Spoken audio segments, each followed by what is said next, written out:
সময়ের সাথে সাথে অনেক খাবারের স্বাদও আমরা হারিয়ে ফেলছি। আসসালামু আলাইকুম everyone, welcome to cook with Afroza blog channel. আশা করছি সবাই ভালো আছেন। আমি আলহামদুলিল্লাহ ভালো আছি। বিক্রমপুরের ঐতিহ্যবাহী ও জনপ্রিয় একটি খাবার বোয়া বা বউ ভাত, যেটাই বলেন। অনেকে বোয়া বলে, অনেকে বউ ভাতও বলে। বিক্রমপুরের এই বোয়া রান্নাটা বিভিন্ন রকমভাবে রান্না করা যায়, এক একজন এক এক রকম করে রান্না করে। আমি আজকে আপনাদের সঙ্গে শেয়ার করব একটু ভিন্নভাবে এই বোয়া রেসিপি, যার স্বাদ সত্যি অসাধারণ, অতুলনীয়। তো চলুন দেখে নেওয়া যাক আমি কিভাবে এই বোয়াটা রান্না করি। বোয়া রান্না করার জন্য আমি এখানে চিকন চাউল নিয়েছি 1 কাপ, সিদ্ধ চাউল, আর নিয়েছি পোলোয়ার চাউল 1 কাপ। সিদ্ধ চাউল আর পোলোয়ার চাউল মিশিয়ে নিচ্ছি। অফ ক্যামেরায় চাউলগুলো আমি ভালো করে ধুয়ে পাশে রেখে দিলাম। বোয়া রান্না করার জন্য আমি এখানে নিয়েছি পেঁয়াজ, রসুন আর 10 থেকে 12টি শুকনো মরিচ।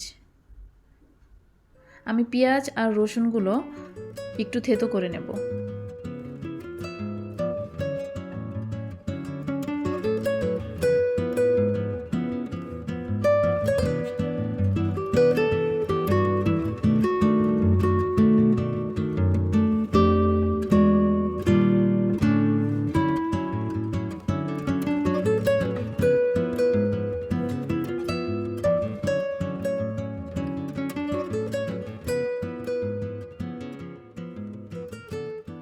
এদিকে চুলোয় একটি কড়াই বসিয়ে দিয়েছি। তাতে দিয়ে দিলাম 1/2 কাপ পরিমাণ সরিষার তেল। আপনারা চাইলে সয়াবিন তেল দিয়েও এই বোয়া রান্নাটা করতে পারেন।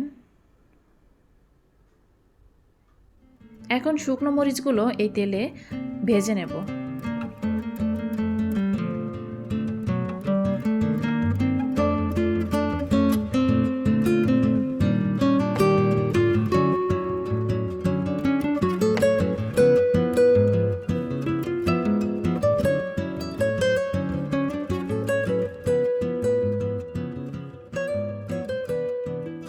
লো মিডিয়াম আঁচে এই শুকনো মরিচগুলো ভেজে নেব, তা না হলে ভিতরের বিচিগুলো কাঁচাই থেকে যাবে। মরিচগুলো ভাজা হয়ে গেছে, একটি প্লেটে আমি মরিচগুলো তুলে নিচ্ছি। এই তেলের মধ্যেই আমি দিয়ে দিলাম থেতো করা পেঁয়াজ আর রসুন। আমি যতটুকু পেঁয়াজ রসুন থেতো করেছি তার অর্ধেকটা এই তেলের মধ্যে দিয়ে দিলাম।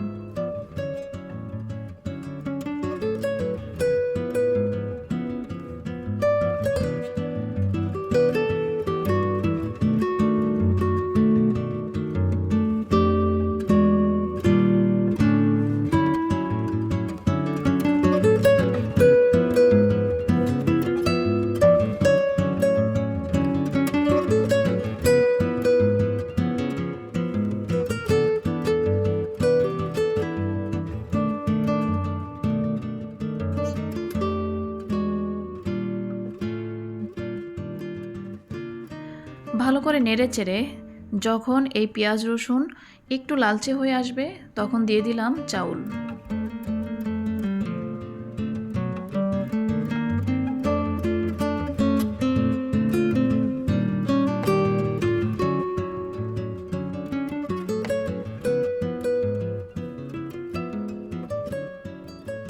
চাউল ভালো করে নেড়ে চেড়ে এখন দিয়ে দিলাম 2 কাপ পরিমাণ আলু। এখানে গ্রেট করে নিয়েছি আলু, অর্থাৎ 2 কাপ চাউলের সঙ্গে 2 কাপ আলু কুচি করে দিয়েছি। ভালো করে মিশিয়ে নেড়েচেড়ে নেব। এই বোয়া রান্নাটা একদমই সহজ, খুবই অল্প উপকরণে এই বোয়া রান্নাটা করা হয়ে যায়।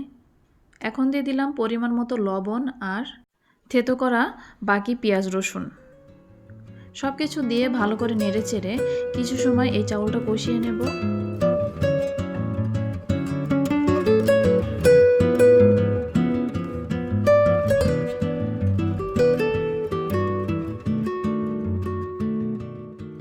চাউল কষানো হয়ে গেছে, এখন দিয়ে দেব গরম পানি। এখানে 2 কাপ চাউল দিয়েছি, তার জন্য এখানে 2 কাপ পরিমাণ পানি দিয়েছি।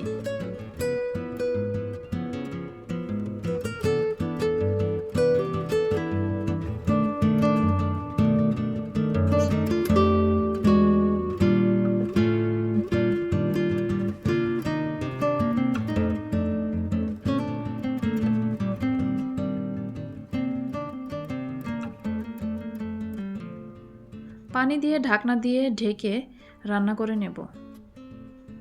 ঢাকনা দিয়ে ঢেকে রাখবো যত সময় না এই পানিতে বলক চলে আসে।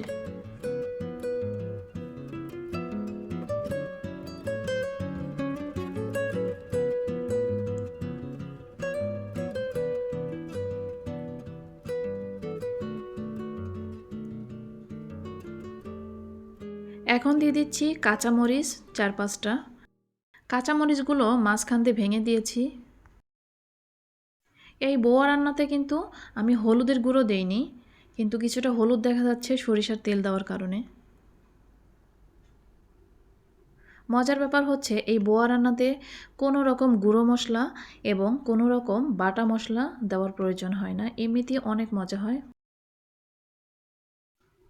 বোয়া রান্নাটা যখন এরকম একটা পর্যায়ে চলে আসবে তখন আমি এর মধ্যে দিয়ে দিলাম ভেজে রাখা সেই শুকনো মরিচ, আমি হাতে চটকে রেখেছিলাম সেটাই দিয়ে দিলাম।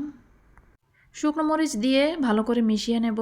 এই শুকনো মরিচটা শেষের দিকে দেওয়ার কারণ সুন্দর একটা ফ্লেভার থাকে আর সুন্দর একটা কালারও আসে।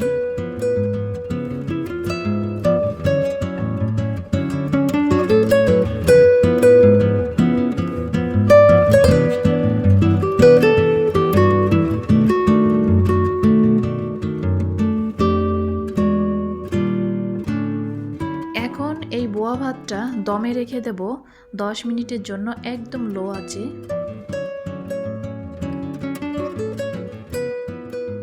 ভিডিওটি দেখতে দেখতে যারা এই পর্যায়ে এসেছেন অবশ্যই ভিডিওটি ভালো লাগলে লাইক কমেন্ট শেয়ার করবেন। আর যারা আমার চ্যানেলে নতুন, আমার চ্যানেলটি যারা সাবস্ক্রাইব করেননি অবশ্যই সাবস্ক্রাইব করে পাশে থাকা বেল আইকন প্রেস করে দিবেন যেন নতুন কোনো ভিডিও আপলোড করলে আপনাদের কাছে নোটিফিকেশন পৌঁছে যায়। আমার বোয়া রান্নাটা হয়ে গেছে। যে কোনো ভর্তার সঙ্গে এই বোয়া রান্নাটা কিন্তু অসাধারণ লাগে। যদিও আমি বিক্রমপুরের মানুষ না, তারপরেও এই বোয়া রান্নাটা আমার কাছে অনেক ভালো লাগে। সিদ্ধ চাল আর পোলোয়ার চাউলের মিশ্রণে এই বোয়া রান্নাটা খেতে সত্যি দুর্দান্ত হয়েছিল। অনেক মজার একটি খাবার, বিশেষ করে শীতের সকালে বা সন্ধ্যায় এই খাবারটা অনেক ভালো লাগে খেতে।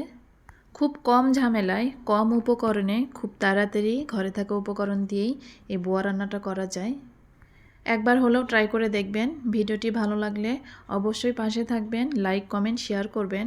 আর এত সময় যারা আমার সঙ্গে ছিলেন আপনাদেরকে অসংখ্য ধন্যবাদ। পরবর্তী ভিডিও দেখার জন্য আমন্ত্রণ জানিয়ে ভিডিওটি এখানেই শেষ করছি। সবাই ভালো থাকবেন, সুস্থ থাকবেন। আল্লাহ হাফেজ। আসসালামু আলাইকুম ওয়া রাহমাতুল্লাহি ওয়া বারাকাতুহু।